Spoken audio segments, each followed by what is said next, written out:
ಇನ್ನು ರಾಮ ಮಂದಿರಕ್ಕೆ ನಿರ್ಮಾಣವಾಗ್ತಾ ಇದೆ ಭವ್ಯವಾದಂತಹ ಪ್ರಕೋಟ. ನಿರ್ಮಾಣ ಹಂತದಲ್ಲಿರುವಂತಹ 732 ಮೀಟರ್ ಸುತ್ತಳತೆಯ ಪ್ರಕೋಟ ಇದೆ. ರಾಮ ಮಂದಿರದ ಉದ್ಘಾಟನೆ ಬಳಿಕ ನಿರ್ಮಾಣವಾಗಲಿರುವಂತಹ ಒಂದು ಪ್ರಕೋಟ. ಈಗಾಗಲೇ ಪ್ರಕೋಟ ನಿರ್ಮಾಣಕ್ಕೆ ಬಳಸುವಂತಹ ಕಲ್ಲುಗಳ ವ್ಯವಸ್ಥೆಯನ್ನು ಕೂಡ ಮಾಡಲಾಗಿದೆ. ರಾಮ ಮಂದಿರ ಉದ್ಘಾಟನೆಯ ಬಳಿಕ ನಿರ್ಮಾಣವಾಗುವಂಥದ್ದು. ಇದಕ್ಕೆ ಬೇಕಾಗುವಂತಹ ಕಲ್ಲುಗಳ ವ್ಯವಸ್ಥೆಯನ್ನು ಈಗಾಗಲೇ ಮಾಡಿದ್ದಾರೆ. ಮೊದಲ ಮಹಡಿಯಲ್ಲಿ ಭಕ್ತರಿಗೆ ಪ್ರದಕ್ಷಿಣೆಗೆ ವ್ಯವಸ್ಥೆಯನ್ನು ಮಾಡಲಾಗಿದೆ. ಈಗಾಗಲೇ ರಾಜಸ್ಥಾನದಿಂದ ತರಿಸಲಾಗಿರುವಂಥ ಕೆಂಪು ಕಲ್ಲುಗಳು.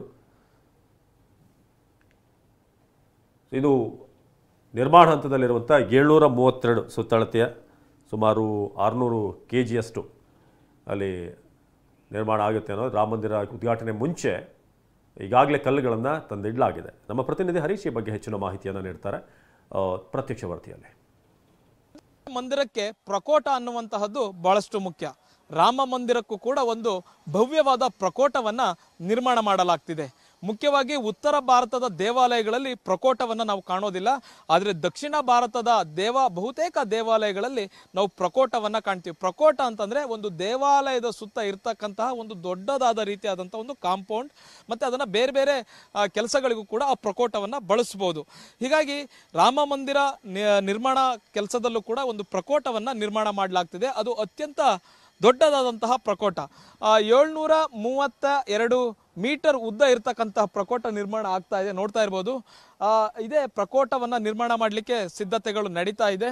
ಜನವರಿ 22ರ ಒಳಗಾಗಿ ಈ ಪ್ರಕೋಟ ನಿರ್ಮಾಣ ಆಗುವಂತಹದ್ದು ಬಹಳಷ್ಟು ಕಷ್ಟ ಇದೆ. ಯಾಕಂತಂದರೆ ಈಗಷ್ಟೇ ನಿರ್ಮಾಣ ಹಂತ ನಡೀತಾ ಇದೆ. ರಾಮ ಮಂದಿರ ಉದ್ಘಾಟನೆ ಆದ ಬಳಿಕ ಈ ಪ್ರಕೋಟ ನಿರ್ಮಾಣವನ್ನು ಮಾಡಲಾಗುತ್ತೆ. ನೋಡ್ತಾ ಇರ್ಬೋದು. ಈ ಪ್ರಕೋಟ 732 ಮೀಟರು ಸುತ್ತಳತೆ ಇರ್ತಕ್ಕಂಥದ್ದು. ಮಂದಿರದ ಸುತ್ತ ಇರತಕ್ಕಂತಹ ಪ್ರಕೋಟ ಅಂದರೆ 14 ಅಡಿ ಅಗಲ ಇರುತ್ತೆ ಈ ಪ್ರಕೋಟ. ಈ ಪ್ರಕೋಟದ ನೆಲಮಹಡಿಯಲ್ಲಿ ಮಂದಿರಕ್ಕೆ ಸಂಬಂಧಪಟ್ಟಂತಹ ಕಚೇರಿಗಳು ಇರಲಿವೆ. ಮತ್ತು ಮೊದಲ ಮಹಡಿಯಲ್ಲಿ ಯಾತ್ರಿಕರು, ಭಕ್ತರು ಯಾರು ಬರ್ತಾರೆ ಅವರು ಪ್ರದಕ್ಷಿಣೆಯನ್ನು ಹಾಕಲಿಕ್ಕೆ ವ್ಯವಸ್ಥೆಯನ್ನು ಮಾಡಿಕೊಡುವಂತಹ ವ್ಯವಸ್ಥೆ ಈ ಪ್ರಕೋಟದಲ್ಲಿ ಮಾಡಲಾಗುತ್ತೆ. ಒಂದು ಅತ್ಯಂತ ಅಚ್ಚುಕಟ್ಟಾದ ಪ್ರಕೋಟವನ್ನು ಮಾಡುವಂತಹದ್ದು. ಅಂತಿಮ ಹಂತದ ಕೆಲಸಗಳು ಕೂಡ ನಡೀತದೆ. ನೋಡ್ತಾ ಇರೋದು ಪ್ರಕೋಟಕ್ಕೆ ಬಳಸಬೇಕಾದಂಥ ಕಲ್ಲುಗಳನ್ನು ಕೂಡ ತರಲಾಗಿದೆ. ಮೊದಲಿಗೆ ಪ್ರಕೋಟಕ್ಕೆ ಕಾಂಕ್ರೀಟನ್ನು ಮಾಡಿದ್ದಾರೆ. ಕಾಂಕ್ರೀಟನ್ನು ಬಳಸಲಾಗಿದೆ. ಈ ಕಾಂಕ್ರೀಟ್ ಕಾಂಪೌಂಡ್ ರೀತಿ ಏನು ಕಾಣಿಸ್ತಾ ಇದೆ, ಇದಕ್ಕೆ ಸುತ್ತ ಕಲ್ಲುಗಳನ್ನು ಫಿಕ್ಸ್ ಮಾಡುವಂತಹ ಕೆಲಸಗಳು ಕೂಡ ನಡೆಯುತ್ತೆ. ಕಲ್ಲುಗಳು ಕೂಡ ಬಂದಾಗಿದೆ. ರಾಜಸ್ಥಾನದಿಂದ ವಿಶೇಷ ಕೆಂಪು ಕಲ್ಲುಗಳನ್ನು ಪ್ರಕೋಟವನ್ನು ನಿರ್ಮಿಸಲಿಕ್ಕೆ ತಂದಿರತಕ್ಕಂಥದ್ದು. ಇದರ ಕೆತ್ತನೆ ಕಾರ್ಯಗಳು ಕೂಡ ಮುಕ್ತಾಯ ಆಗಿರ್ತಕ್ಕಂಥದ್ದು. ಇನ್ನು ಫಿಕ್ಸ್ ಮಾಡುವಂತಹ ಕೆಲಸ ಮಾತ್ರ ಉಳಿದಿದೆ. ಆ ಫಿಕ್ಸ್ ಮಾಡುವಂತಹ ಕೆಲಸ ಆದಷ್ಟು ಬೇಗ ಆಗುತ್ತೆ. ಜನವರಿ 22ರಂದು ಪ್ರಧಾನಿ ನರೇಂದ್ರ ಮೋದಿ ಅವರ ನೇತೃತ್ವದಲ್ಲಿ ಈ ಒಂದು ರಾಮ ಮಂದಿರ ಉದ್ಘಾಟನೆ ಆಗಲಿದೆ. ಶ್ರೀರಾಮ ಲಲ್ಲಾ ಪ್ರಾಣ ಪ್ರತಿಷ್ಠೆ ಆಗಲಿದೆ. ಆ ಒಂದು ಕೆಲಸ ಅಂತಿಮ ಹಂತದಲ್ಲಿ ಇರ್ತಕ್ಕಂಥದ್ದು.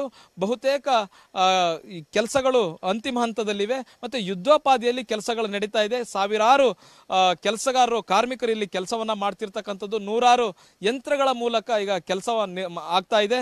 ಮುಖ್ಯವಾಗಿ 4000ಕ್ಕೂ ಹೆಚ್ಚು ಸಾಧು ಸಂತರು ಆವತ್ತಿನ ದಿವಸ ಅಯೋಧ್ಯೆಗೆ ಬರ್ತಾರೆ.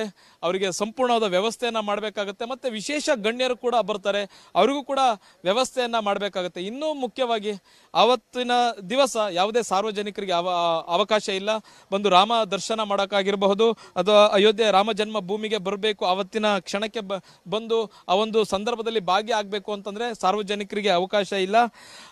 ಆದರೆ ದೇಶಾದ್ಯಂತ ಬರ್ತಕ್ಕಂಥ 4000ಕ್ಕೂ ಅಧಿಕ ಸಾಧು ಸಂತರಾಗಿರಬಹುದು, ಗಣ್ಯರುಗಳಿಗೆ ಅವಕಾಶ ಇರುತ್ತೆ. ಈ ಒಂದು ಆ ಕ್ಷಣವನ್ನು ಕಣ್ತುಂಬಿಕೊಳ್ಳಿಕ್ಕೆ ಒಂದು ಅವಕಾಶ ಸಿಕ್ಕಂಗಾಗುತ್ತೆ. ಕ್ಯಾಮ್ರಾ ಪರ್ಸನ್ ಅಜಯ್ ಜೊತೆಗೆ ಹರೀಶ್, TV9 ಅಯೋಧ್ಯೆ.